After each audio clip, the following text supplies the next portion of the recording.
The Joe Rogan Experience. This book right here, I had this author in the other day. His name's Sam Gwynn, S.C. Gwynn. He wrote this book, Empire of the Summer Moon. It's fucking amazing, man.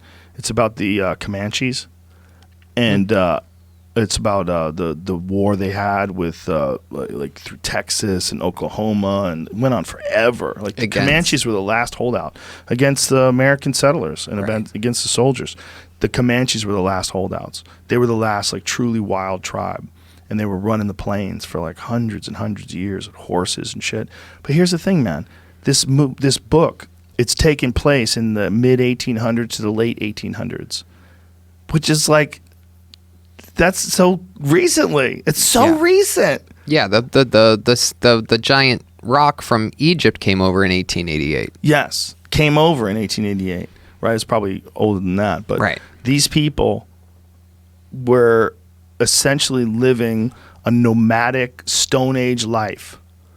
Everything was leather and sinew and buffalo tendons they used to make their bows and their bowstrings. They made their own bows and arrows out of wood, and the arrowheads were made out of flint. They would chip away expertly, and they would run around following buffalo and just shoot them with bows and arrows and spear them or run them off cliffs. They would run them off cliffs and stampedes. They'd get to the bottom.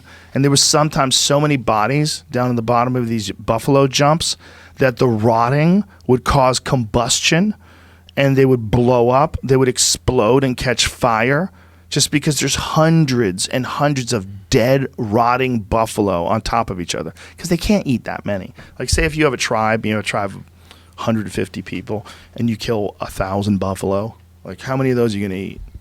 You can't really eat all of them. So they would just let them sit there, and they would literally start massive wildfires because they would burst into flames. I saw bison when I was driving from Salt Lake City to some other gig. I should be clear. I don't think they started massive wildfires. I think they started a massive buffalo fire. You know, the fires of the dead bodies. I don't know if there was like shit to burn outside of there. There must be though, right? Wait. It's probably grass and stuff on the ground. Oh. That's where the buffalo were eating. But it's at the bottom of a cliff. I don't know what was down there. But they had these areas that they would call buffalo jumps, where they would just circle them on this side and circle them on this side. Yeah. Yell at them. These buffalo would be like, "Whoa, where do I go?" And they just off the cliff, everybody. And by the time you're running to the cliff and you realize, like, oh my God, this is a cliff. You try to hit the brakes. There's 1,000 fat fucks behind you pushing you off the cliff. Wow. Imagine being the first buffalo to get like really close. He's like running up to the cliff. He's like, oh, shit. He turns around.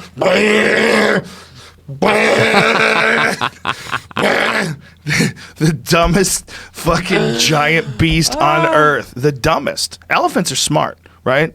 Buffaloes are so dumb. They're just running. Buffaloes are like, no disrespect to the buffalo, but they talk in the book about how they would shoot buffalo, and that like everybody had like disdain for how dumb the buffalo were. I think it probably made it easy for them to almost wipe them out to the point of extinction.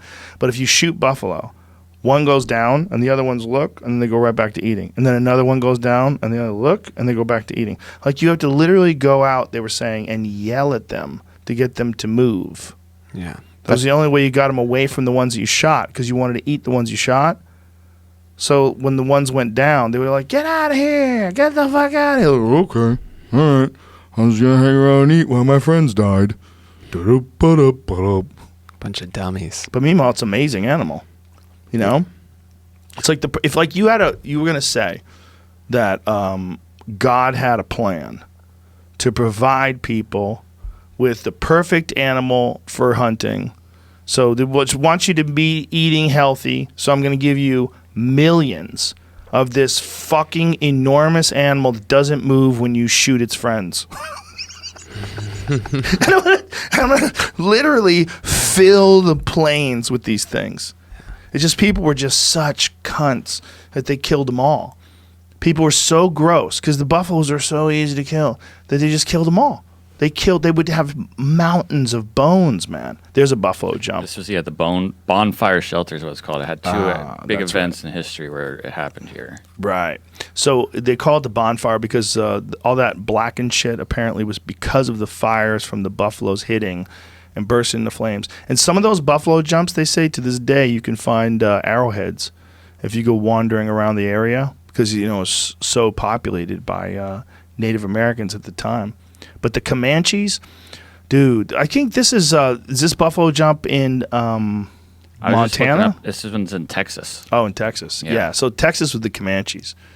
There's other Native American tribes there too, but a lot of it was the Comanches, which is in this book. A lot of this book takes place in Texas. It's fucking amazing, dude. And so scary. There's these buffaloes falling down and hitting a rock. Look at that.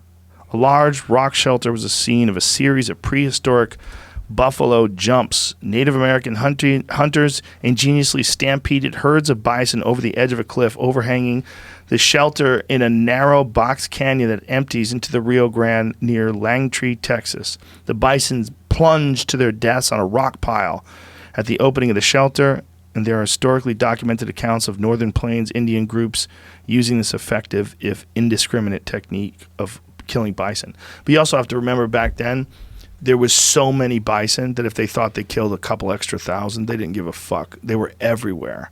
There were so many of them. And here's why that happened. Here's where it gets even weirder.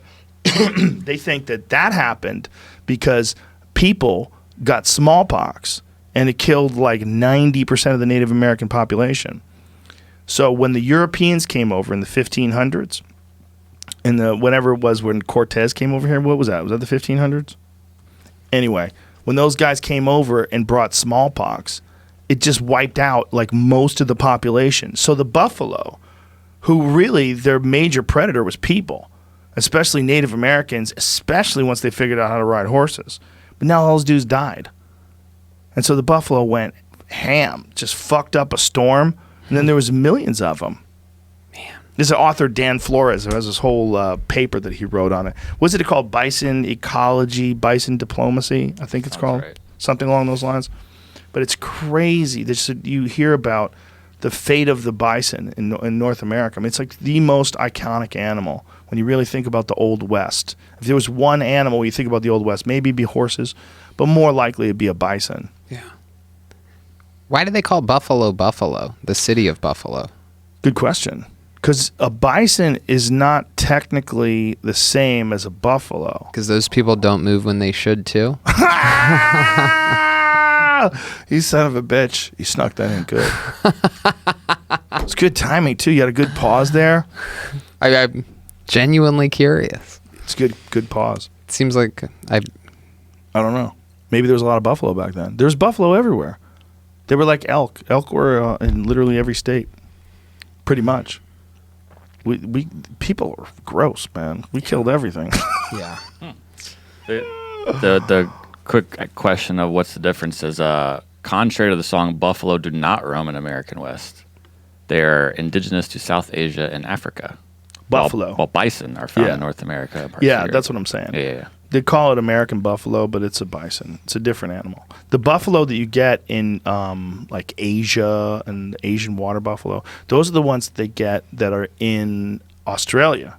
They brought those over to Australia, and dude, they got a mess over there. There's nothing that kills them, so they're just all over the place, and they destroy the land. They're so big. There's so many of them, and they're wild. They even have wild domestic cows that grow out of control, and the males become like super ferocious. Like, like a bull doesn't want you riding them. Yeah. Well, they have a thing in Australia called scrub bulls, and what it is a domestic cattle, but that went wild like generations ago, many generations ago. So now they're just wild animals that happen to have enormous fucking horns and weigh 2,000 pounds and freak out if they see people. So they see people. If you're too close, they think you're closing in to try to kill them. They just fuck you up. Oh, fuck that.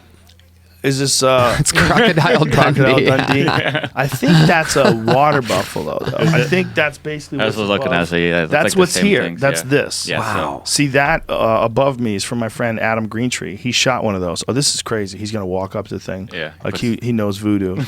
He put his hand on it and it just dropped. Yeah, in the real world, he would be dead as fuck. That thing would just smash him. He's all right. We'll just touch your head. Hi. I'll just touch your head. Hi. And then the bull just gave in and went down. Wow. Yeah. So that dude, he wound up marrying the girl. That girl? That girl with the camera. No, I his didn't know co-star. Yeah. that. Wow. She's like, man, I could do that with a bull. What else can you do? Yeah. Yeah. But that's all around Australia. Those big ass giant bulls, and then big ass scrub bulls, wild domestic cow.